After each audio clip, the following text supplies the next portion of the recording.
Alma, përshëndetje. Përshëndetje. Ishte shumë të kënaqësi dhe për mua. Sigurisht takohemi pak në kushte jo të mira, Nuk do ta ndonja, shpirtërore, por unë them që ke bërë një veprim të madh. Shumë faleminderit, kam ardhur vetëm për ty dhe për shumë të rëndësi që dua të merrem në vend. Sot jemi me Alma Velmishi.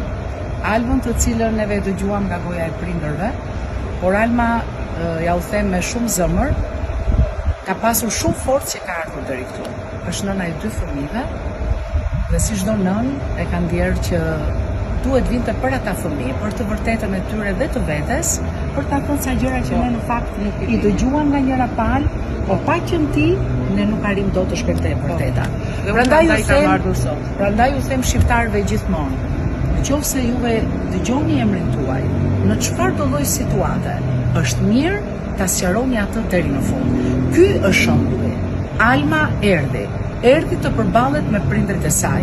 Se kush do të jetë e vërteta, na ndiqni në 17:15 me Almën, Nuredinin dhe Pranverën, të cilët kanë ardhur nga qyteti i Fierit për ta çuar të vërtetën e tyre deri në fund. Faleminderit edhe një herë. Tani do pim një kafe dhe do presim arditin. Patjetër. Faleminderit.